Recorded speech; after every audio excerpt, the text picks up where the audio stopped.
ओम शांति। आज 23 नवंबर 2023 बाबा की साकार महावाक्य। प्यारे बाबा बोले, मीठे बच्चे, देह अभिमान है रुलाने वाला। देही अभिमानी बनो तो पुरुषार्थ ठीक होगा, दिल में सच्चाई रहेगी, बाप को पूरा फॉलो कर सकेंगी। प्रश्न, किसी भी परिस्थिति व आपदा में स्थिति निर्भय व एकरस कब रह सकती है? उत्तर है, जब ड्रामा के ज्ञान में पूरा निश्चय हो। कोई भी आफत सामने आई तो कहेंगी ये ड्रामा में था, कल पहले भी इसे पार किया था, इसमें डरने की बात ही नहीं। परंतु बच्चों को महावीर बनना है, जो बाप के पूरे मददगार सपूत बच्चे हैं, बाप के दिल पर चढ़े हुए हैं। ऐसे बच्चे ही सदा स्थिर रहते, अवस्था एक रस रहती है। गीत, ओ दूर के मुसाफिर। ओम शांति। जब विनाश का समय होता है तो कुछ बच तो जाते ही हैं। राम की सेना व रावण की सेना दोनों से बचते जरूर है। तो रावण की सेना चिल्लाती है, एक तो हम साथ नहीं गए और फिर पिछाड़ी में बहुत तकलीफ होती है, क्योंकि त्राही त्राही बहुत होती हैं। तुम बच्चों में भी अनन्य जो है वही लायक होंगे विनाश देखने के, वही हिम्मत वाले होंगे। जैसे अंगद के लिए बतलाते हैं कि वो स्थिर रहा ना, विनाश सिवाय तुम बच्चों के और कोई देख ना सके। त्राही त्राही ऐसी होती है जैसे ऑपरेशन होने के समय कोई खड़े नहीं हो सकते।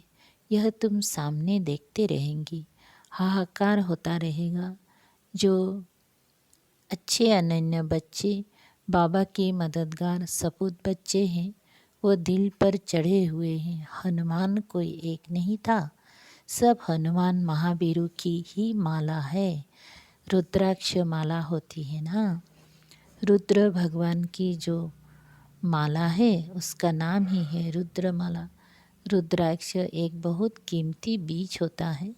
रुद्राक्ष में भी कोई रियल कोई आर्टिफिशियल होते हैं। वही माला 100 रुपये की भी मिलेगी, वही माला 2 रुपये की भी मिलेगी।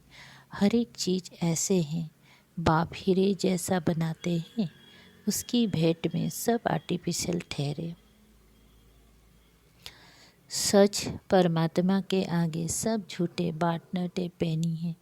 ये कहावत है ना, सूर्य के आगे अंधेरा कभी छिप नहीं सकता। अब ये है ज्ञान सूर्य, उनके आगे अज्ञान कभी छिप नहीं सकता। तुमको सच्चे बाप द्वारा सच मिल रहा है।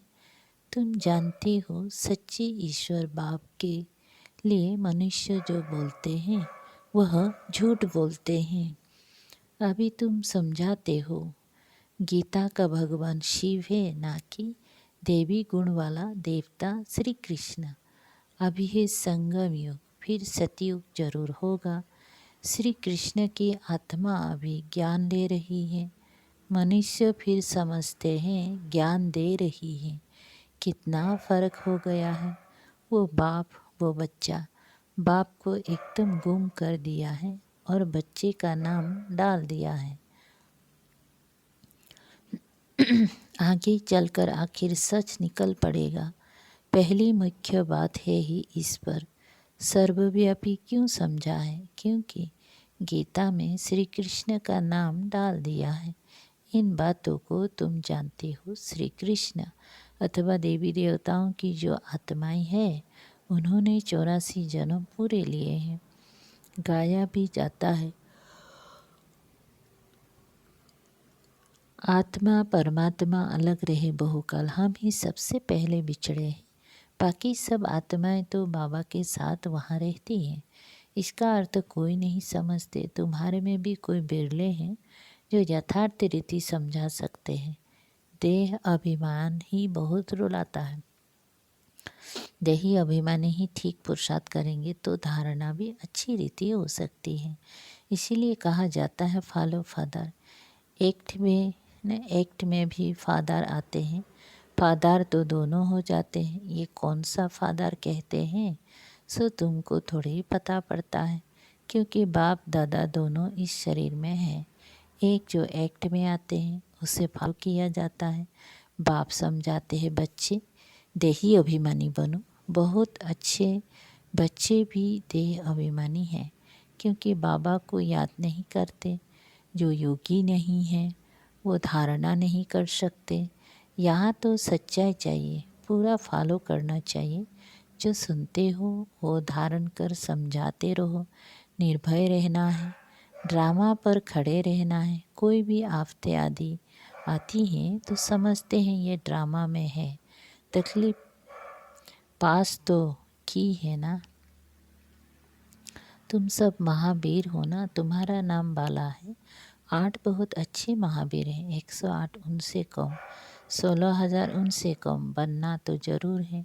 ये बात सही कल पहले भी स्थापन हुई है, सो होनी है। बहुत संशय में आकर छोड़ भी देते हैं। निश्चय हो तो ऐसे बाप को फरकती थोड़े ही दे सकते हैं। जोर करके ज्ञान अमृत पिलाया जाता है तो भी पीते नहीं, जैसे छोटा बच्चा होता है ना। बाप ज्ञान दूध पिलाते हैं तो भी पीते नहीं हैं, एकदम मुंह फेर लेते हैं, तो बिल्कुल निकम्मे बन जाते हैं। कह देते हैं हमको माता पिता से कुछ भी नहीं चाहिए, मैं श्रीमत पर नहीं चल सकता हूँ। तो श्रेष्ठ फिर कैसे बनेंगे? भगवान की है श्रीमत। तो यह भी एक स्लोगान लिख देना चाहिए कि निराकार ज्ञान सागर पतित पावन भगवान शिवाचार्य बाज माता स्वर्ग का द्वार है। समझाने के लिए बुद्धि में पॉइंट्स आनी चाहिए। स्टूडेंट जरूर सब नंबरवार होंगी। ड्रामा में वही अपना अपना पार्ट बजा रहे हैं। दुख में हम उनको याद करते हैं। दूर देश में बाप रहते हैं, उनको हम आत्मा याद करती हैं। दुख में सिमरन सब करे, सुख में एक भी नहीं करते हैं। अभी तो दुख की दुनिया है ना। यह समझाना बहुत सहज है। पहले पहले तो समझाना है कि बाप है स्वर्ग की स्थापना करने वाला, तो क्यों नहीं हमको स्वर्ग की बात सही मिलनी चाहिए। यह भी जानते हैं सब तो वर्षा नहीं पाएंगे। सब स्वर्ग में आ जाए तो फिर नरक हो ही नहीं, वृद्धि कैसे हो, यह तो गाया हुआ है।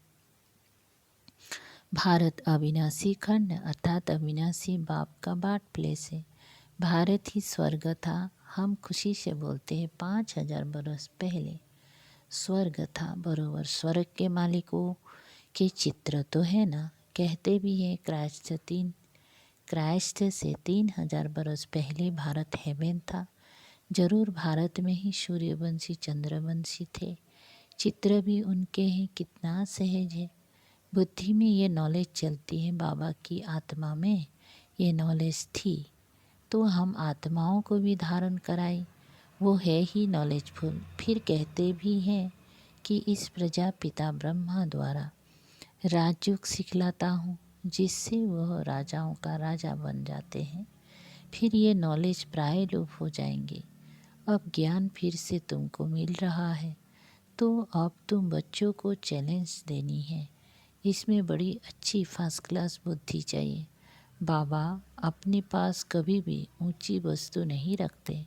कहेंगे इतनी मकान आदि बनाए हैं, वो भी बच्चों के रहने के लिए बनाए हैं, नहीं तो बच्चे कहाँ आकर रहेंगे। एक दिन तो सब मकान अपने हाथ आ जाएंगे। भगवान के दर पर भक्तों की भीड़ तो होनी है ना। उन्होंने तो बहुत भगवान बना दिया।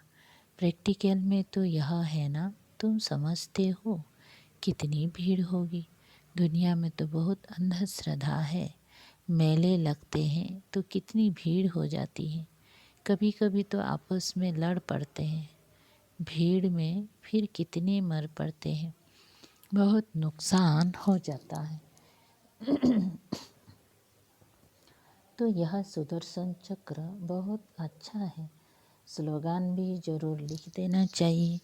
पिछाड़ी में माताओं के आगे सभी को झुकना है। शक्तियों के ऐसे चित्र बनाते हैं। बाप बच्चों के लिए ज्ञान बारूद बनवाते हैं। कहते हैं सिद्ध करो, वो तो सहज है। भक्त भगवान को याद करते हैं, साधु साधना करते हैं भगवान से मिलने के लिए। गॉड को फादर कहा जाता है, बरोबर हम उनकी संतान ठहरे। ब्रदरहुड कहते हैं ना, चीनी हिंदू भाई भाई है, तो बाप एक हुआ ना। जिस्मानी रूप में फिर बहन भाई हो जाते हैं, विकारी दृष्टि हो ना सके। यह युक्ति है पवित्र रहने की। बाप भी कहते हैं का महाशत्रु है, परंतु जब कोई समझे मुख्य एक बात है, भगवान सबका बाप है। बाप स्वर्ग की स्थापना करने वाला है, तो जरूर बाप से वर्षा मिलना चाहिए। वर्षा था अब गंवाया, ये सुख दुख का खेल है, यह अच्छी रीति से समझाना चाहिए। अच्छा, मीठे मीठे सिकल दे बच्चों प्रति माता पिता बाप दादा का याद प्यार और गुड मॉर्निंग। रूहानी बाप के रूहानी बच्चों को नमस्ते। हम रूहानी बच्चों की रूहानी बाप दादा को याद प्यार गुड मॉर्निंग और नमस्ते। सार एक, सच्चाई को धारण कर बाप की हर एक्ट को फॉलो करना है। ज्ञान अमृत पीना और पिलाना है, निर्भय बनना है। 2, हम भगवान के बच्चे आपस में भाई भाई हैं। इस स्मृति से अपनी दृष्टि प्रीति को पवित्र बनाना है।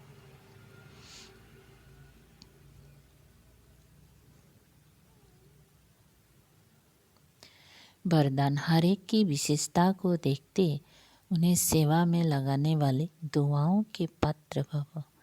जैसे बाप दादा का हर एक बच्चे की विशेषता से प्यार है और हर एक में कोई ना कोई विशेषता है, इसलिए सबसे प्यार है। तो आप भी हर एक की विशेषता को देखो। जैसे हंस रतन चुगते हैं, पत्थर नहीं, ऐसे आप होली हंस हो। आपका काम है हर एक की विशेषता को देखना और उनकी विशेषता को सेवा में लगाना। उन्हें विशेषता के उमंग में लाकर उन द्वारा उनकी विशेषता सेवा में लगाओ, तो उनकी दुआएं आपको मिलेगी और वह जो सेवा करेगा उसका शेयर भी आपको मिलेगा। स्लोगन, बाप दादा के साथ ऐसे कंबाइंड रहो जो आप द्वारा दूसरों को बाप की याद आ जाए। मातेश्वरी जी के मधुर महावाक्य। तमोगुणी माया का विस्तार।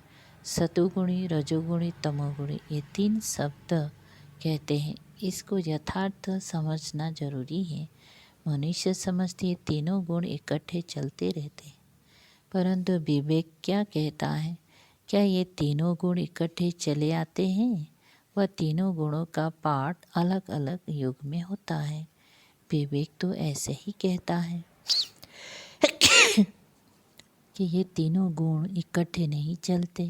जब सतयुग है तो सतुगुण है, द्वापर है तो रजोगुण है, कलयुग है तो तमोगुण है। जब सतो है तो तमो रजो नहीं, जब रजो है फिर सतुगुण नहीं। ये मनुष्य तो ऐसे ही समझ कर बैठे हैं कि ये तीनों गुण इकट्ठे चलते आते हैं। ये बात करना सरासर भूल है। वो समझते हैं जब मनुष्य सच बोलते हैं, पाप कर्म नहीं करते हैं, तो वो सतुगुणी होते हैं। परंतु विवेक कहता है जब हम कहते हैं सतुगुण, तो इस सतुगुण का मतलब है संपूर्ण सुख गया, सारी सृष्टि सतुगुणी है। बाकी ऐसे नहीं कहेंगे कि जो सच बोलता है वो सतुगुणी है और जो झूठ बोलता है वो कलियुगी तमोगुणी है। ऐसे ही दुनिया चलती आती है। अब जब हम सतयुग कहते हैं तो इसका मतलब है सारी सृष्टि पर सतुगुण सतु प्रधान चाहिए। हाँ, कोई समय ऐसा सतयुग था जहाँ सारा संसार सतुगुणी था। अब तो सतयुग नहीं है, अभी तो है कलयुग। दुनिया गया, सारी सृष्टि पर तमो प्रधानता का राज्य है। इस तमोगुणी समय पर फिर सतुगुण कहाँ से आया? अब है घोर अंधियारा। जिसको ब्रह्मा की रात कहते हैं। ब्रह्मा का दिन है सतयुग और ब्रह्मा की रात है कलयुग, तो हम दोनों को मिला नहीं सकते। अच्छा, ओम शांति।